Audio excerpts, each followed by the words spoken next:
and is extremely impressive. One is the length of time in which he has been in the fight, and the other are the multiple experiences, the job positions that he's taken. He is truly an advocate in the battle against HIV/AIDS, and I have to thank him for doing that, because there are so many of us who, in the area of research and in the clinical care service providing, we don't necessarily take on that battle. We try and do what we do, and many times it is because of people like Mr. Hopkins. So please welcome him.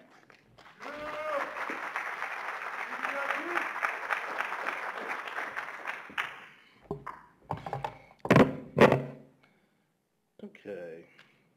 This has been an amazing couple of days, so I just want to acknowledge how important it's been to my learning. I just also want to acknowledge that so much has already been said that I've been able to revise a lot of my talk. In fact, Dr. Shoptaw was getting very close to my lane earlier. And I was like, you know, you're supposed to be over in the research lane. You're not supposed to be doing all this policy talk.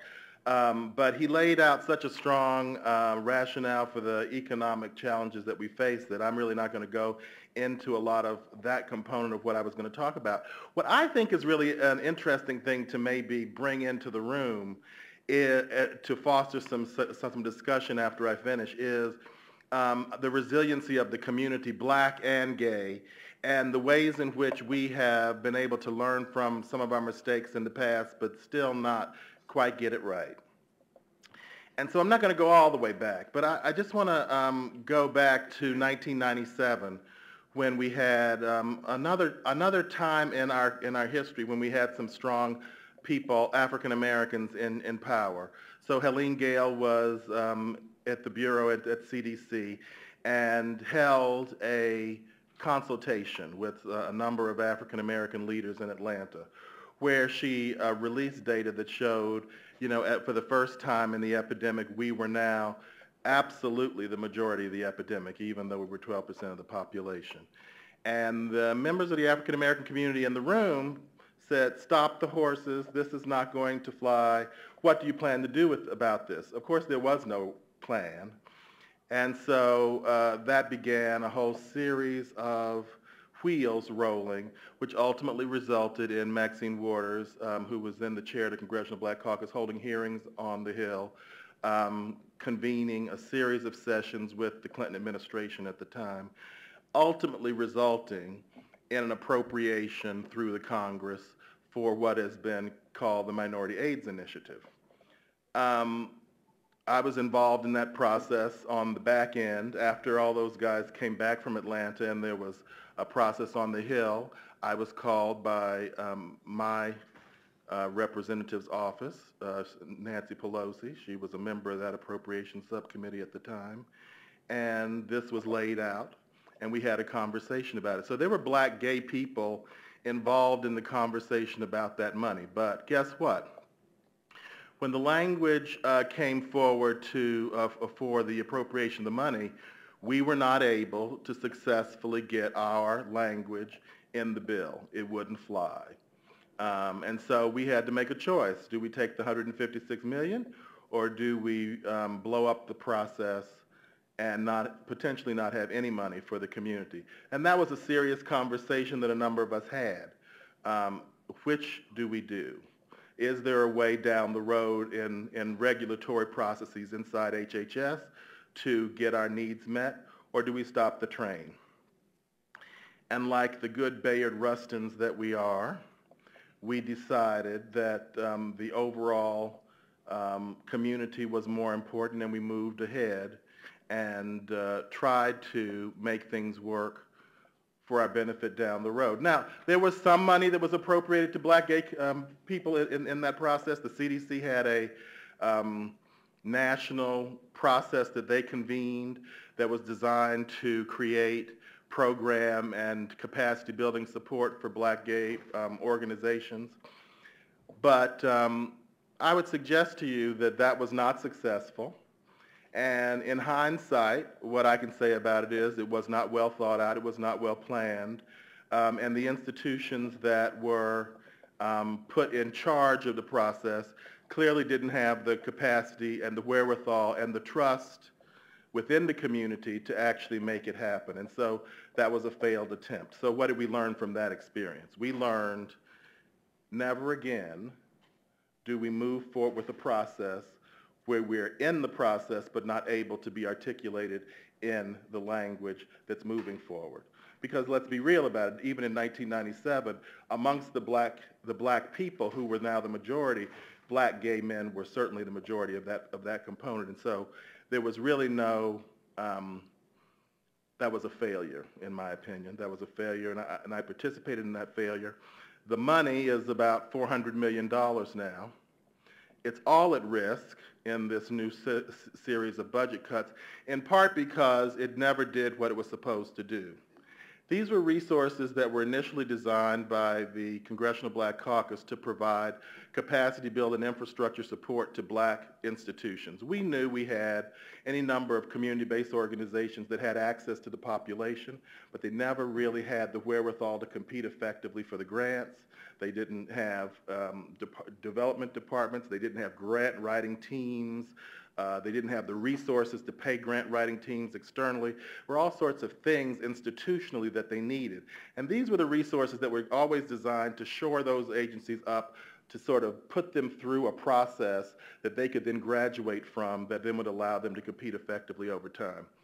But because that was never embraced by the public health authorities inside Health and Human Services, it never happened.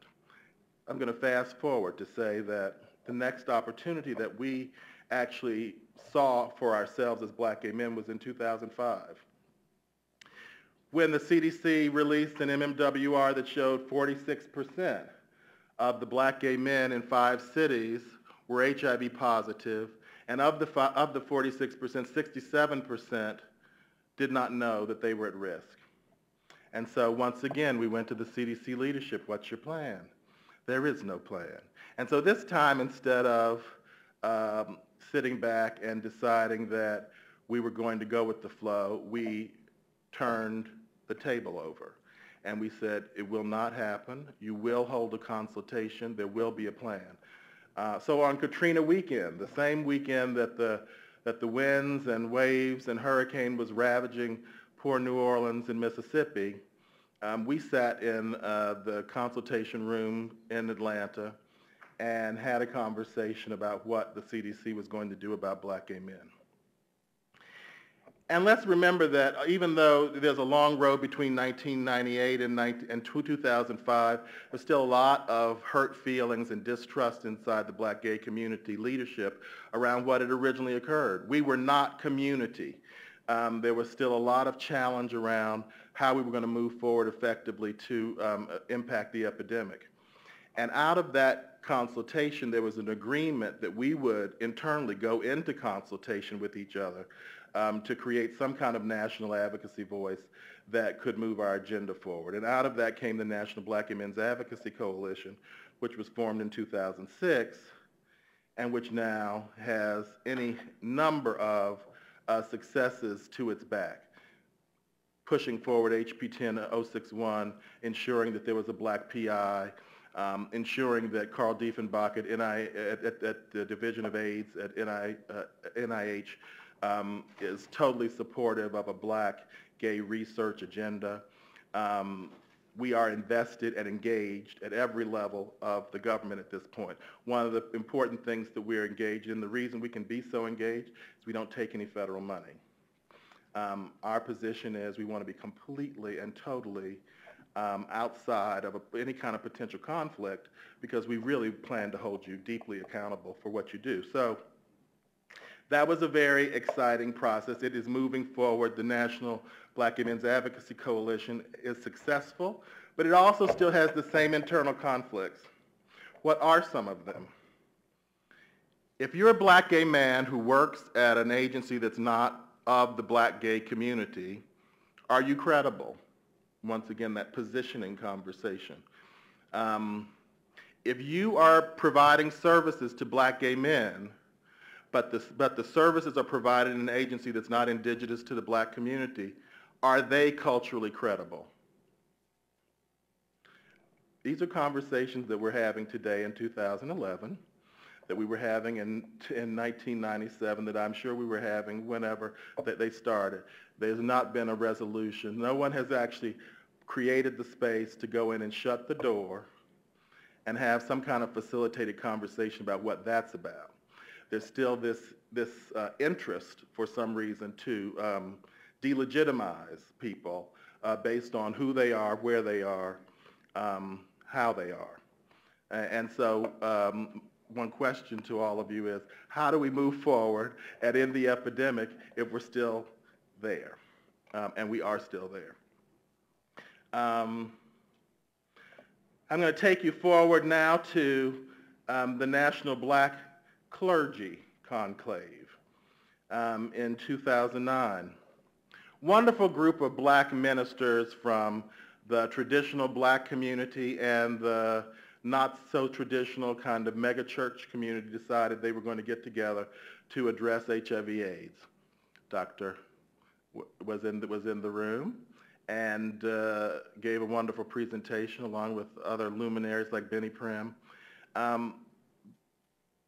The conversation resulted in a few things. It resulted in an agreement to face the HIV/AIDS epidemic. It resulted in an agreement to face the issue of homosexuality in the church and in the black community without addressing issues like gay marriage or whether or not homosexuality was a sin and that has to be spoken out against in the pulpit. All those issues were put aside. Essentially, their position was AIDS is an issue that's devastating our community. People in our community need service. We are service providers. We care for our own. We are family, et cetera. So that process moved forward and developed a piece of legislation, H.R. 1964, that came through Charlie Rangel's office. It was introduced last session.